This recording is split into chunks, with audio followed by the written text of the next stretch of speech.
1월 18일 수요일 오늘의 주요 뉴스입니다.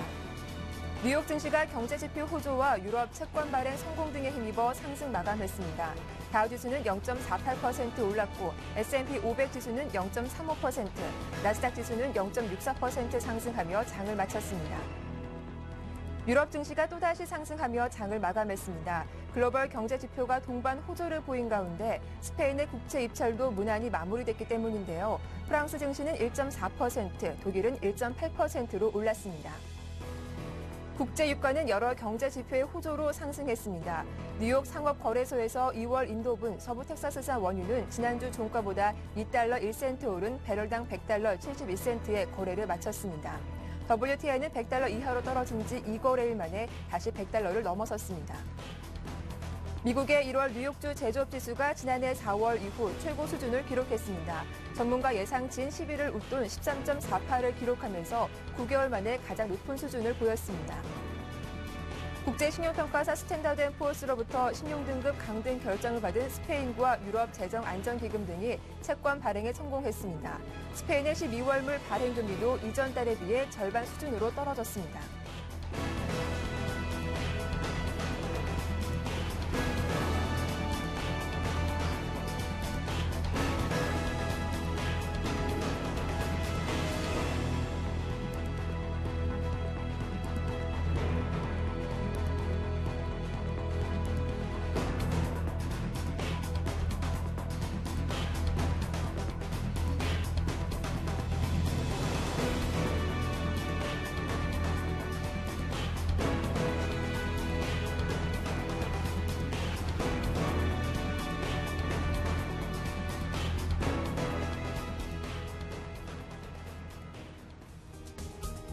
안녕하세요. 굿모닝 대박 예감 박미라입니다. 글로벌 증시는 기분 좋게 상승으로 마감했습니다. 여러 가지 호재들이 있었죠. 지난 주말 S&P로부터 신용등급을 강등당한 스페인이 단기 국채 입찰에 성공했고 또 유럽 재정안정기금 또한 채권 발행에 성공하면서 시장에 안정을 불어넣어주기도 했습니다. 자, 여기에 미국과 중국, 독일의 지표도 개선되면서 시장의 방향을 좀 위쪽으로 향하게 했는데요. 어떤 재료들이 있었는지 지금부터 하나씩 분석을 해보겠습니다. 글로벌 핫이슈 오늘 순서는 인백스 투자자문의 이현민 본부장과 함께하겠습니다. 안녕하세요. 네, 안녕하십니까. 네, 뉴욕 증시가 전날 휴장하고 또 오랜만에 개장을 했습니다. 유럽 국가들의 신용등급 강등 여파를 피할 수 있을지 그 귀추에 주목이 되기도 했었는데요. 일단은 S&P 악재는 피한 것 같습니다. 자세한 뉴욕 3대 지수 마감 상황 정리해보죠. 네, 뉴욕 지수가 오랜만에 상승세가 나타났습니다. 말씀하신 대로 그 EFSF의 신용등급 강등 이런 쪽의 그 우려는 그 시장에서 상당히 떨궈내는 그런 모습이었는데요.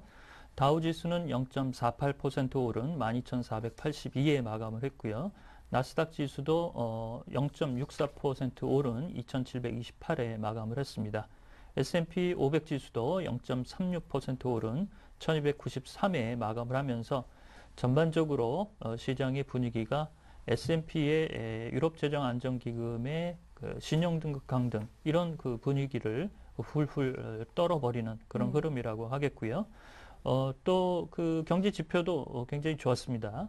뉴욕주의 제조업 지표도 예상보다 호조가 나타났고, 다만 그 어닝 시즌과 관련한 은행주의 실적이 조금 엇갈린 부분이 있었지만 이런 부분은 이제 주가에 조금 나타났다고 볼 수가 있겠고요.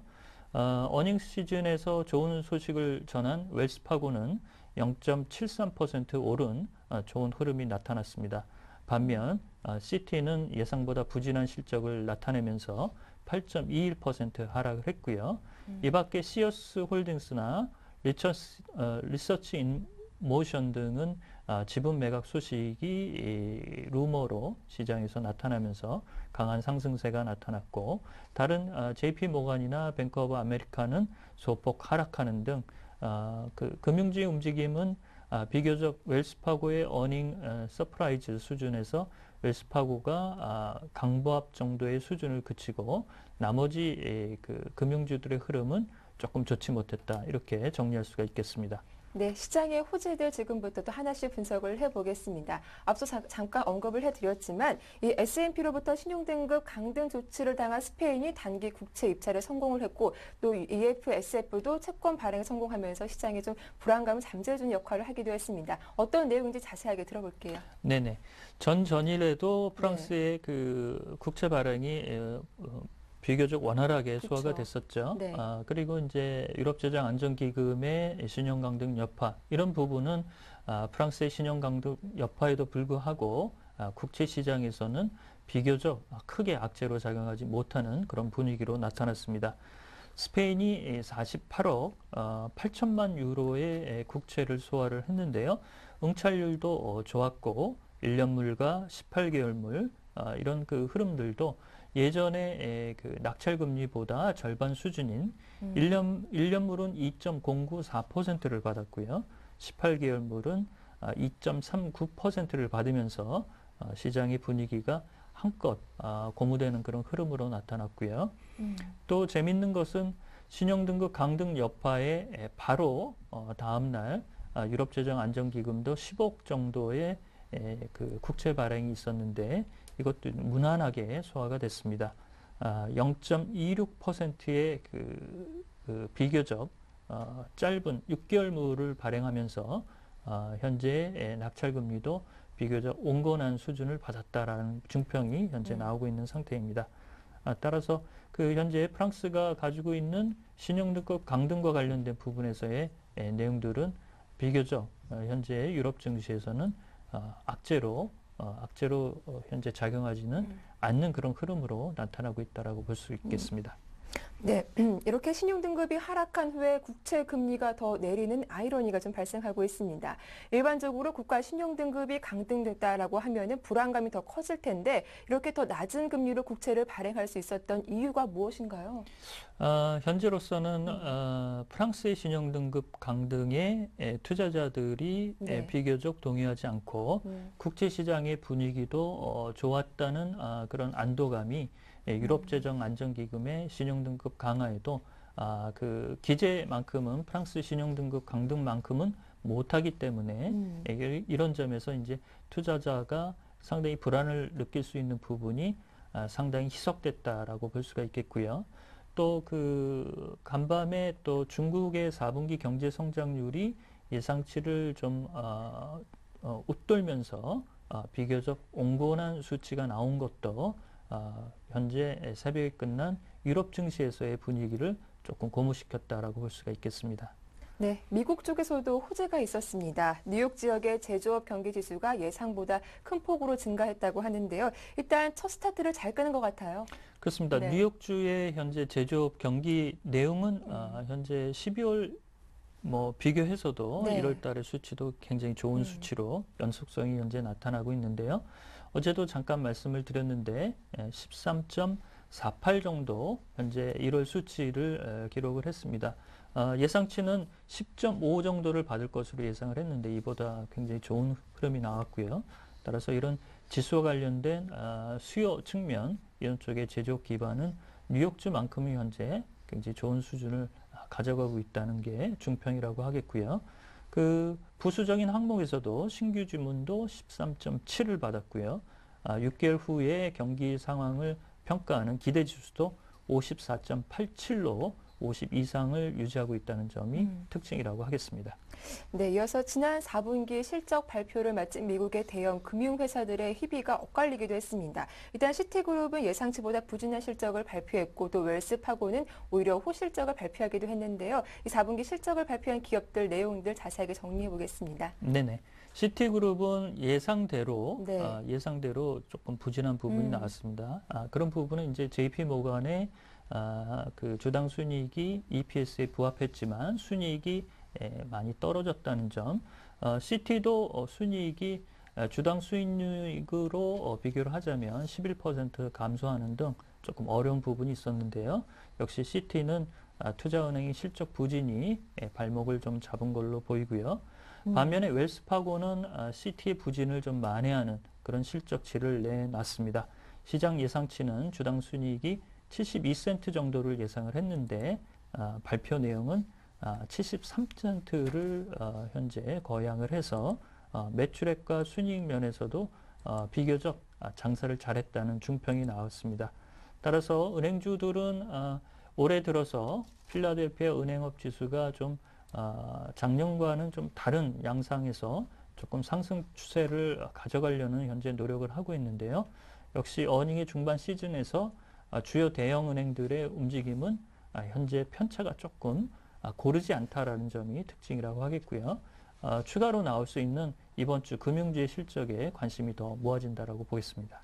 네, 다음은 또 다른 악재가 되기도 했습니다. 국제 신용평가사 피치가 그리스를 사실상 디폴트 상태로 강조하면서 오는 3월 국채 만기도 좀 쉽지 않을 것이다라고 경고하기도 했는데요. 그리스 정말 디폴트로 가는 건가요?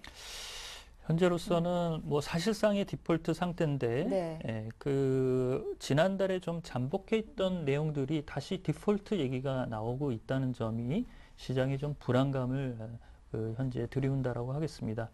피치사가 이렇게 특히 신용평가사가 디폴트 문제를 얘기한 것은 영국의 일간지나 현재 독일의 일간지 등 주요 언론 기사 매체의 어떤 무게보다도 조금은 현재 중요하게 다룰 수 있는 부분이라고 하겠는데요. 현재 IMF와 EU, ECB가 오늘 그리스의 2차 구제금과 관련된 실사 작업이 들어가 있는데 공공노조의 파업으로 인해서 그리스 아테네 시내가 현재 재기능을 현재 못하고 있다는 점, 이런 점에서 현재 고민은 그리스가 현재 난항인 국채협상과 관련된 민간 금융기관의 내용을 빨리 조속히 마무리하지 못한다면 현재 피치사는 3월 20일 대기하고 있는 약 145억 유로의 상환에 있어서 이런 부분이 걸림돌이 될 수 있다라고 재차 경고를 하고 있다는 점. 이런 점은 현재 프랑스와 이태리가 2월에서 4월 수준의 많은 국채 롤오버를 앞두고 있어서 그리스 문제가 자칫 유로존의 지금까지의 노력을 물거품으로 만들 수 있을지, 이런 점에 우려가 현재 더해진다라고 보겠습니다.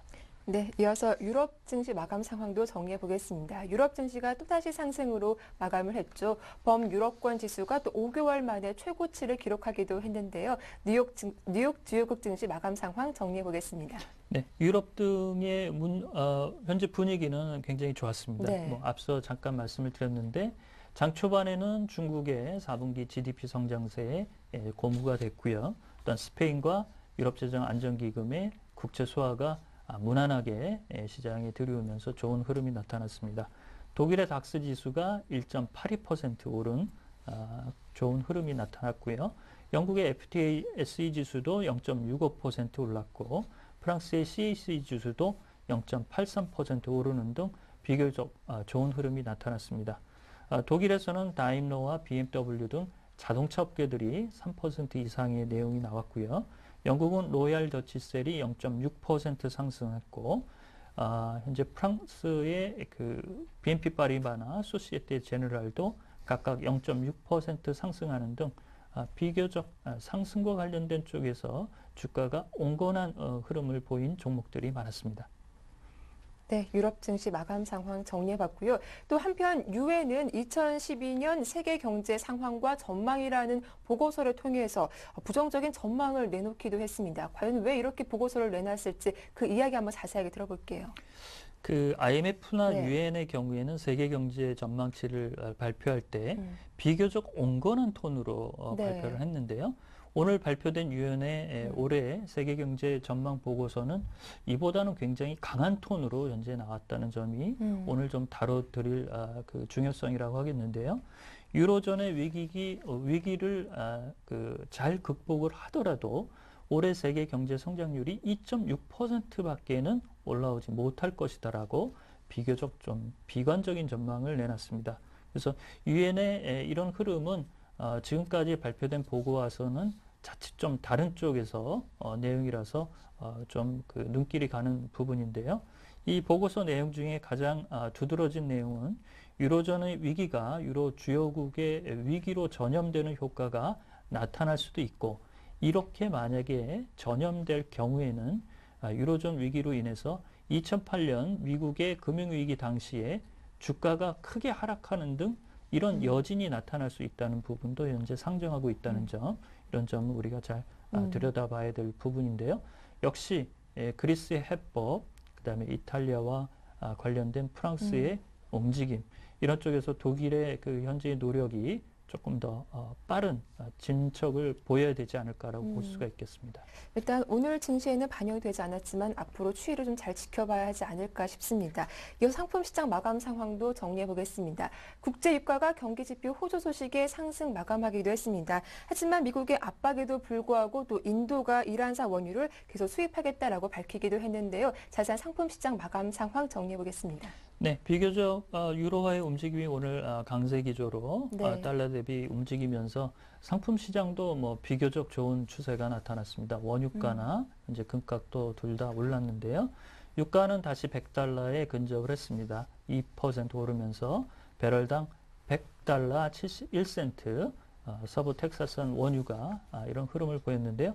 특징적인 부분은 사우디의 알리왈 라이미 석유 장관이 유가 목표치를 예전보다 30% 오른 100달러 수준을 현재 상정하고 있다라는 소식이 좀 전해졌습니다. 이런 점에서 이란과 현재 미국과의 어떤 그 불협화음에서 사우디가 가장 현재 좋은 그 어부지리를 얻지 않나, 이런 그 흐름이 나타나고 있고요. 금 가격은 뭐 달러 기조의 약세, 유로화의 강세, 이런 부분에 있고, 그다음에 춘절을 앞둔 아시아 쪽의 수요 모멘텀, 이런 점에서 좋은 흐름이 나타났습니다. 1.5% 오른 온수당 1,655달러 60센트에 마감을 했는데요. 금 가격이 작년 12월 달에 일부 해치 펀드나 언론사의 그 비관적인 전망에 의해서 굉장히 추락하던 모습에서는 사뭇 다른 모습이 1월 달에 현재까지는 이루어지고 있다라고 볼 수가 있겠습니다. 네, 끝으로 오늘 밤 어떠한 경제 지표가 발표되고 또 어떤 기업들이 실적을 발표하는지 전해주시죠. 네네. 오늘 내일 발표될 네. 실적 전망과 관련된 부분은 뱅크 오브 아메리카의 4분기 실적, 그다음에 아메리칸 익스프레스의 실적 발표가 현재 대기를 하고 있습니다. 이런 점이 이제 궁금하다고 하겠고요.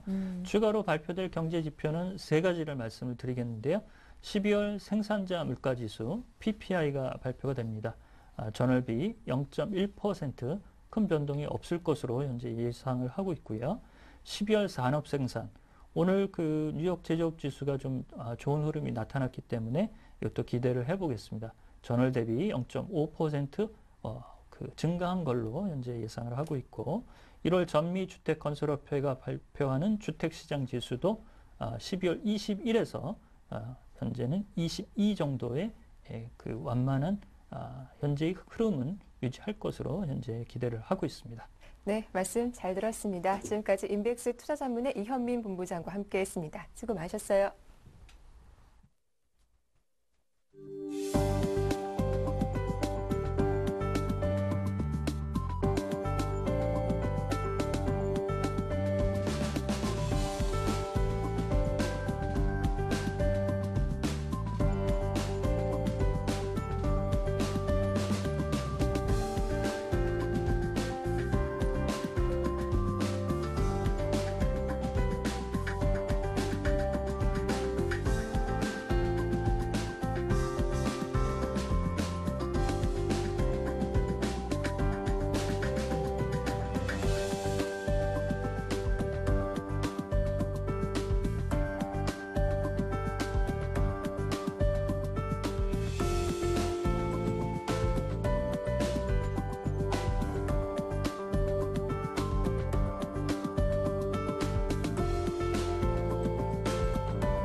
네, 글로벌 마감 시황 살펴봤고 그에 따른 오늘 시장 전망 들어보겠습니다. HMC 투자증권 시화지점의 박지훈 과장 전화로 만나보겠습니다. 안녕하세요. 네, 안녕하세요. 예, 일단 간밤 글로벌 증시 마감 상황은 상당히 긍정적이었습니다. 지표 내용들도 좋았었고요. 네, 일단 뭐 중국, 뭐 미국 지표 후전, 그다음에 유럽 국채 발행 성공, 여러 가지 뭐 삼각 호재죠. 상당히 상승 출발했지만 이제 윗꼬리를 크게 달면서 이제 상승 붐을 일정 부분 반납을 했는데, 아무래도 은행주 실적에 대한 쇼크, 이게 좀 상승분을 반납한 것이 아닌가 싶기도 하고요. 또 아무래도 S&P 같은 경우가 지금 1,300포인트에 대한 저항선에 부딪히는 모습, 그동안 또 유럽 대비해서 디커플링 현상에 대해서 미국 시장이 상당히 좋았던 점에 대한 부담감, 여러 가지 좀 이유가 있을 수 있겠죠. 이제 뭐 시티그룹만 보더라도 많이 빠졌죠. 8% 넘게 빠졌고, 웰스파고가 이제 다소 강보합권 유지했지만 JP 모건 체이스가 2.8% 내리는 모습, 전반적으로 은행 업종에 대한 하락이 전체적인 시장에 대해서 윗꼬리를 달게 하는 하나의 역할을 했다라는 부분이 있고요. 뭐 S&P로부터 신용등급 강등당했던 스페인 문제라든지 EFSF 같은 경우도 그런 신용 강등 내렸지만, 그래도 어느 정도 국채 발행에 성공하는 모습들, 저금리에 상당히 성공하는 모습들이 그래도 어느 정도 이런 것들을 해석하고 있는데, 이제 미국 시장 같은 경우도 이제 IT 실적에 대한 기대감을 조금 하고 있는 부분이 있지만, 전 업종에 대해서는 전반적으로 실적 기대감에 대해서 한풀 좀 꺾이는 그런 모습이다라고 볼 수 있고요. 지금까지 실적 발표한 기업들 성적표를 보면 5대 5다. 그러니까 안 좋은 것 5, 좋은 것 5. 그러니까 상당히 실적에 대해서 종목 업종별로 상당히 차별화가 좀 심한 그런 모습을 보여주고 있는 모습이고요. 이제 시장은 다소 좀 이제 중국까지도 우리가 좀 신경을 써야 되지 않느냐. 그래서 아무래도 중국 시장 자체가 지금 상해 증시 같은 경우도 21선 기반에서 반등하는 모습들 나온 것들처럼 이 중국 시장에 어느 정도 유동성 모멘텀을 또 제공할 수 있는 부분도 있기 때문에 뭐 유럽 쪽에서든지 미국 쪽에서 또 뿐만 아니라 차이나 쪽까지도 우리가 신경을 써야 되는 부분이 있기 때문에 우리가 이제 오늘 시장 어제 상승 상당히 잘 마감했는데, 오늘 시장도 상당히 중요한 하루가 아닌가 싶습니다. 일단 글로벌 증시 흐름은 상당히 좋았습니다. 그런데 어제 국내 증시가 좀 박스권 상단에 가파르게 올라오기도 했습니다. 추가적인 상승이 이어질지 아니면 조금 쉬어갈지 오늘장 전략 부탁드립니다. 예, 오늘 오전에는 아마 차익 실현 매물이 상당히 부담스러울 겁니다. 그래서 전략적으로는 오늘 어제 차익 실현하는 그 물량들이 나올 거로 보이기 때문에 일단 동참하는 것도 나쁘지 않다 생각합니다. 그래서 오늘 또 추가 매수는 상당히 부담스러운 그런 자리이기 때문에 일단 전강 후약을 좀 기대하는 부분도 있고요.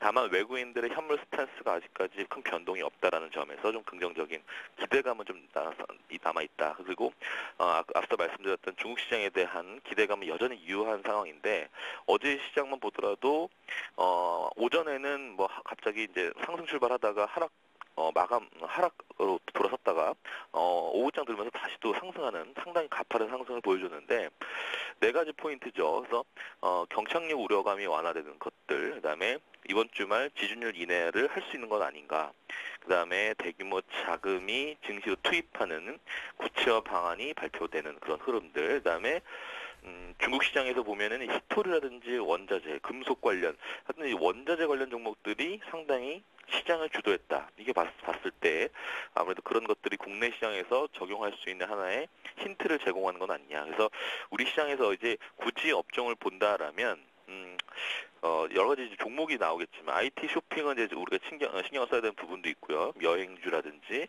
문화 콘텐츠 이런 종목들에 대해서는 신경을 좀 쓸 필요가 있겠다라는 생각입니다. 그래서 우리가 그 설 연휴가 있는 그 주간 수익률을 보면요, 한 20년간 데이터를 보면은 평균 수익률이 0.8%예요. 그러니까 하락 국면에서는 우리 주가가 상승할 확률이 더 높았다는 그런 통계 자료가 있는데, 그만큼 일단 이번 주는 너무 그 급락에 대한 그 우려감은 좀 떨쳐버리고 일단 단기 트레이딩, 그러니까 어제 상승했기 때문에 오늘은 아침에는 좀 이익 실현하면서 다시 한번 상황을 지켜보면서 재매수에 대해서 한번 물음표를 달 필요가 있지 않느냐 해서, 설 연휴를 앞두고 이제 거래소 시장이냐 코스닥 시장이냐 그 방향만 잘 잡으면 될 것 같아요. 그래서 코스닥 시장보다는 만약 시장이 상승하게 되면 거래 종목으로 낙폭 과대, 그러니까 바스켓을 뭘 담느냐, 그냥 뭐 낙폭과대입니다. 낙폭과대 장기 소유주가 지금은 시장의 답이다. 기존 치고 나가는 주도주가 없다라면 그런 어찌 보면 단순한 포인트겠지만 그런 식으로 방향을 잡는 게 맞지 않겠나 이렇게 생각하고 있습니다. 네, 좀 거래소에서 낙폭 과대주를 바스켓에 담아봐야겠다라는 오늘장 의견까지 잘 들어봤습니다. 지금까지 HMC 투자증권 시화지점의 박지훈 과장과 함께했습니다. 도움 말씀 고맙습니다. 네, 감사합니다. 잠시 후 이슈가 이어집니다.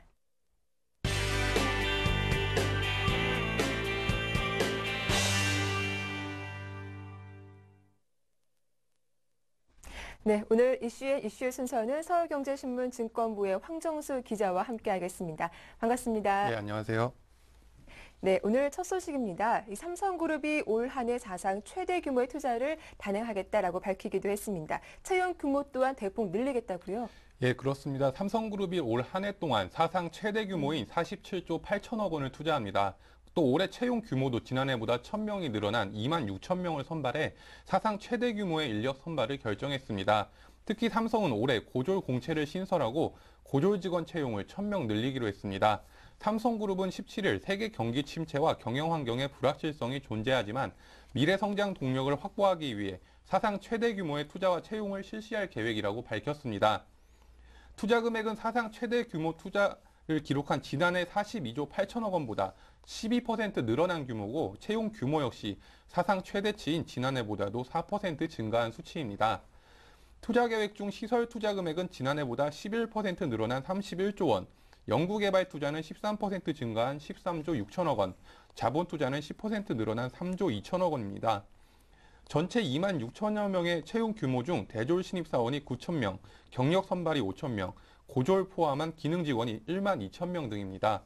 특히 고졸 인력은 지난해보다 1,000명 늘어난 9천 명을 채용한다는 방침입니다. 삼성그룹의 한 관계자는 세계 경제의 어려움과 불확실성이 커지고 있지만 실업 문제 해소와 국가 경제 발전에 보탬이 되고자 사상 최대 규모의 투자와 채용을 단행할 것이라며 이건희 회장이 최근 언급한 투자 확대와도 이번 계획은 일맥상통한다고 강조했습니다. 네, 다음 소식입니다. 어제 미국이 한국의 이란 원유 수입과 관련해 우리 정부에 좀 압박을 가하기도 했습니다. 구매도 줄이고 또 이란 중앙은행과 거래도 줄여달라고 압박을 했다고요? 예, 그렇습니다. 로버트 아이논 미 국무부 대이란 제재 조정관은 어제 미국의 대이란 제재와 관련해서 우리를 돕는 모든 파트너에게 이란산 원유 구매와 이란 중앙은행과의 거래를 줄이라고 촉구하고 있다고 밝혔습니다. 미국 측이 지난 1일 공포된 국방수권법과 관련해서 원유 수입의 감축을 공개적으로 주장한 것은 이번이 처음입니다. 아이논 조정관을 비롯한 미국 대표단은 어제 김재신 외교통상부 차관보와 기획재정부, 지식경제부 당국자들을 잇따라 만나서 미 국방수권법에 따른 이란 제재안을 설명하고 이해를 구했습니다. 그는 김 차관보와의 면담에서 이란과 북한의 상황은 연결된 문제다. 이란 문제에서 진전이 있으면 북한 문제 진전에도 도움이 될 것이라며 한미 양국이 이란 문제와 관련해 협력해야 하는 이유가 여기에 있다고 우리 정부를 압박하기도 했습니다. 아이논 조정관은 이란산 원유 감축이 동맹국에 피해를 줄 수도 있다는 우려에 대해서는 우리는 모든 일을 원유 시장의 안정을 유지하는 데 하기를 원한다며 우리는 시장에 이런 신호를 보낼 수 있고 부작용 없이 할 수 있을 것으로 자신한다. 한국 정부의 우려도 잘 알고 있다고 말했습니다. 미국 측은 이란 핵 문제의 해결을 위해 국제사회가 동일한 스탠스로 이란에 압력을 가할 필요가 있고 이런 차원에서 한국도 적극 참여해달라는 의견을 말한 것으로 전해졌습니다. 우리 정부는 미국의 이란 제재에 공감하고 국제사회에 협력하되 국방수권법을 시행하는 과정에서 우리 경제에 미치는 영향을 최소화할 필요가 있다는 점을 강조한 것으로 알려졌습니다. 네, 최근 인기 있는 상품들이 시리즈 형태로 출판되는 형태를 많이 볼 수가 있습니다. 여기에 금융권도 좀 동참을 했다고 하는데 어떤 내용인가요? 예, 그렇습니다. 우리은행은 지난해 매직 7 적금으로 톡톡히 재미를 봤습니다. 카드 사용 실적에 따라 최고 연 7%의 금리를 제공했더니 고객이 몰렸기 때문인데요. 작년 7월에 출시한 이 적금은 연말까지 27만 9천자에 3,800억 원이 예금됐습니다. 특히 신규로 우리은행 카드를 이용하는 고객이면 손쉽게 고금리를 받을 수 있어 카드 실적을 높이는 데도 도움이 됐습니다. 이에 따라 우리은행은 매직 7 적금 2를 준비하고 있습니다. 인기가 많으면 2, 3 등 시리즈로 나가는 미국 드라마처럼 금융상품도 히트작을 리모델링해 후속작으로 내는 형태로 가는 셈입니다. 금융상품 시리즈 시대에는 우리은행뿐만 아니라 하나은행도 동참할 예정입니다. 김정태 하나은행장도 최근 작년에 메가캐시백 카드가 체크카드에도 100만 자를 돌파했는데 올해는 메가캐시백 카드 2를 내놓겠다며 고객과의 상호작용을 통해 기존의 상품을 업그레이드하는 형태로 갈 것이라고 말했습니다. 매번 새로운 상품을 출시하기보다는 고객에게 인기 있는 상품을 보완해 수정하는 방식으로 가겠다는 것이라고 하나은행 측은 설명했습니다.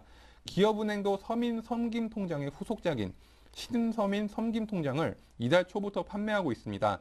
서민 섬김통장은 소액의 우대금리를 줘 히트를 친 상품인데요. 새로운 버전에서는 기존의 예금과 적금 각각 3천만 원까지 돼 있던 가입 한도를 통합 5천만 원으로 바꾸고 소년, 소녀 가장 등에게는 최고 연 8.2%의 금리를 제공하도록 했습니다. 카드사는 이미 시리즈 상품 출시 대열에 앞장서고 있는데요. 삼성카드는 지난해 11월 삼성카드2, 삼성카드2 플러스, 삼성카드3, 삼성카드3 플러스 등 4종의 숫자 시리즈 카드를 내놓았습니다. 금융사들이 시리즈 상품 출시를 중요시하는 것은 20대에서 30대를 대상으로 상품의 브랜드화를 통해 판매를 확대하기 위해서입니다. 자동차 회사들이 같은 모델을 시리즈화함으로써 대중 인지도를 높인 전략과 같은 맥락인 셈입니다. 네, 마지막 내용입니다. 북한 경제가 2년 연속 뒷걸음질 치면서 남한과의 소득 격차가 20배 가까이 벌어졌다고 합니다. 남북 경제 차이가 상당한데요? 예, 경제 차이가 소득 격차뿐만이 아닙니다. 남북 간 무역액 규모는 212배, 자동차 생산량만 따지면 1068배 차이가 납니다. 또 북한 경제의 대중 의존도가 높아지는 반면 남한과의 교역 규모는 갈수록 줄어드는 것으로 조사됐습니다. 통계청에 따르면 북한의 실질 국내 총생산 증가율은 2010년 마이너스 0.5%로 2009년에 이어 2년 연속 마이너스 성장을 기록했습니다. 북한 GDP는 2000년대 들어 지난 2006년부터 감소세로 돌아선 뒤 2008년 3.1% 반짝 성장했지만 다시 하락세를 그리고 있습니다. 이에 따라 남북한 소득 격차도 벌어지고 있는데요. 2010년 기준 1인당 국민 총소득 GNI는 남한이 2759달러로 북한의 1074달러에 비해 19.3배가 많았습니다. 지난해 18.4배, 2009년 18.1배에서 격차가 더 벌어진 것입니다. 대외 경제 부분에서 차이는 더욱 큰데요. 2010년 기준 무역액은 남한이 8,916억 달러, 북한이 42억 달러로 212배의 격차를 보였습니다. 2011년 남한이 무역 1조 달러를 달성하면서 무역의 격차는 더욱 커질 것으로 예상됩니다. 주요 교역국을 보면 남한은 중국, 일본, 미국 등 다양한 나라로 분포된 반면 북한은 중국의 비중이 56.9%에 달합니다. 반면 남북관계 경색으로 남한과의 교역 비중은 2009년 33%에서 2010년 31.4%로 낮아졌습니다.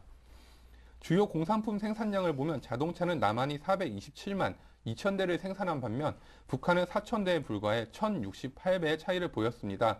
이 밖에 조광은 46.1배, 시멘트는 7.6배, 화학비료는 6.1배 생산량의 차이가 났습니다. 인구는 남한이 4,941만 명, 북한이 2,418만 7천 명으로 남한이 2배 이상 많았습니다. 남북한을 통틀은 인구는 7,359만 7천 명이었습니다.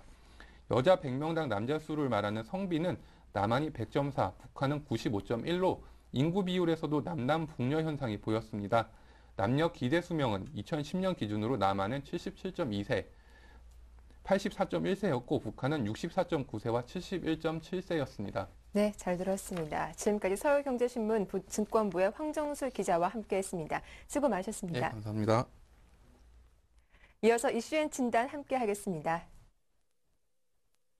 네, 이슈앤 진단 오늘 순서는 교보증권 양평동 지점의 오기철 차장과 함께 오늘장 전략 꼼꼼하게 세워보도록 하겠습니다. 안녕하세요. 네, 안녕하세요. 예, 반갑습니다. 먼저 어제 시장 정리부터 해볼 텐데요. 유럽 국가들의 불안에도 불구하고 시장 상당히 선방했다고 볼 수 있겠습니다. 그런데 코스피, 코스닥 좀 다른 모습을 보여주는데 먼저 어제장 마감 상황부터 정리해 보시죠. 예, 일단 어제 코스피가 유로존의 그런 리스크에도 불구하고 유럽 시장이 안정을 보이면서 대형주 중심으로 해서 지수가 상승하는 그런 모습을 보였습니다. 코스피 지수는 어제 1.80% 상승한 1892포인트, 33포인트 상승했고요. 기관이 667억, 외국인이 약 4,200억 정도를 순매수를 하면서 개인들의 6,700억 정도의 차익 매물을 소화하는 모습을 보였습니다. 반면에 코스닥은 0.05% 하락한 519포인트로 마감이 됐고요. 기관이 220억, 외국인이 100억 정도의 순매도를 보였고 반면에 개인이 459억 매수하는 그런 모습을 보였습니다. 원달러 환율은 9원 20전 하락한 1145.5원으로 마감이 됐습니다. 어제 전반적으로 시장 하루의 흐름을 일단 요약을 해보자면 국제신용평가사에서 유로존 국가 및 EFSF의 SF의 시행도 강등에도 불구하고 프랑스 단기 국채 발행 성공에 힘입어서 상승 마감을 한 그런 모습을 보였습니다. 일단 프로그램 매수가 상당히 좀 강하게 들어오면서 일단은 대형주는 강세를 보인 반면에 코스닥은 좀 부진한 흐름을 보였습니다. 업종별로는 증권을 포함한 금융업종이 가장 높은 상승을 나타냈으며 건설, 유통 등 대부분 업종이 강세를 기록했고요.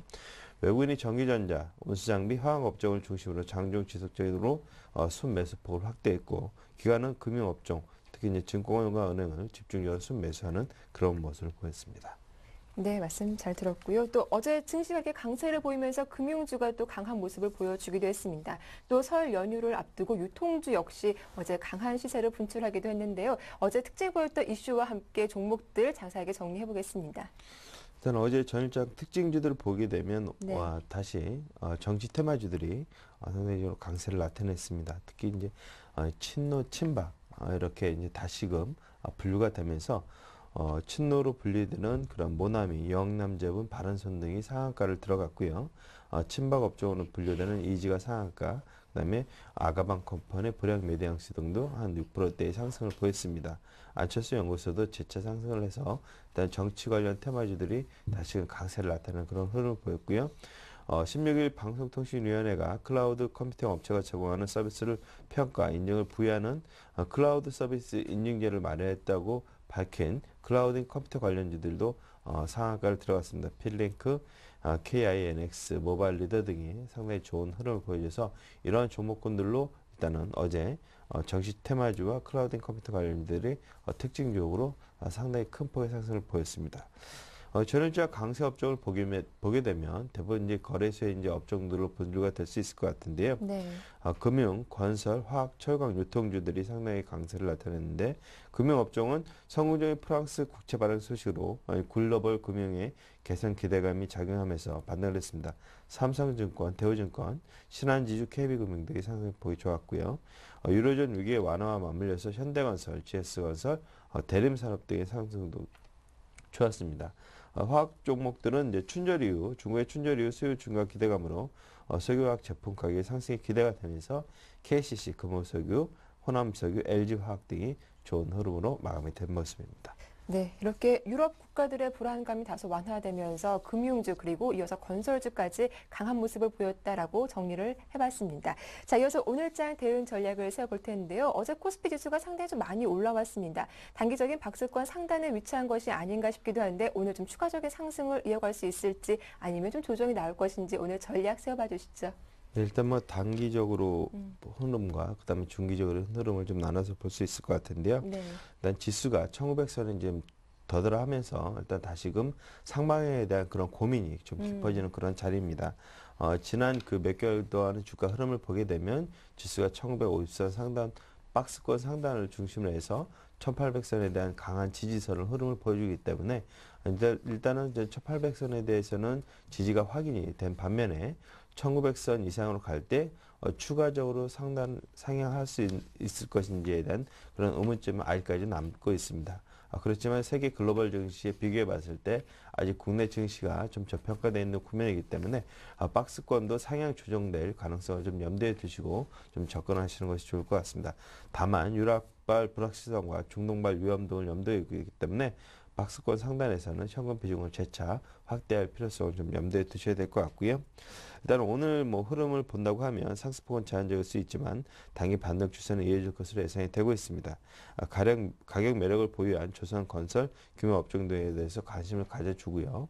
어제 이제 야간 선물을 보게 되면 0.4% 정도, 0.4% 정도 하락을 했기 때문에 국내 증시 일단은 뭐 출발은 그렇게 썩 좋지는 않을 것 같습니다. 버간 정도 선에서 매매 흐름 보일 것으로 예상이 되고 있고요. 1900선에 근접을 한다 그러면 다시금 차익 매물이 쏟아질 가능성을 염두에 두시고 일단 접근하시는 것이 좋을 것 같습니다.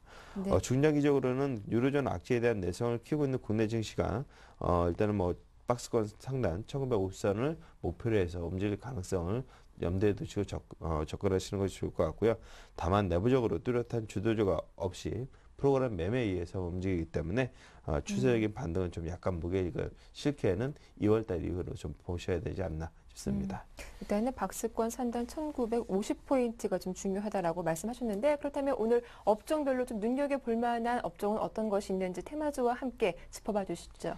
일단 뭐 가장 큰 이슈는 유로존 위기 완화하고 중국의 경기 연착륙 기대에 대한 소식입니다.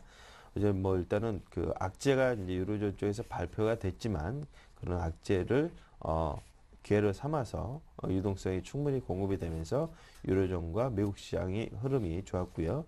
중국이 어제 이제 그 8.9%의 4분기 GDP 성장을 발표를 했는데 일단 뭐 예상치보다는 좋았지만 일단은 전반적으로 일단은 좋지는 않은 모습이었습니다. 그렇기 때문에 중국이 이제 경기 부양에 나설 가능성을 좀 더 확실하게 좀 보여준 그런 흐름이었기 때문에 중국 시장이 어제 4%대 급반등을 보였습니다. 이러한 흐름들 본다 그러면 유로존 위기 완화와 중국 경기 연착륙을 기대해 볼 때 관심 업종은 금융업종과 그다음에 건설업종으로 좀 나눠볼 수 있을 것 같습니다.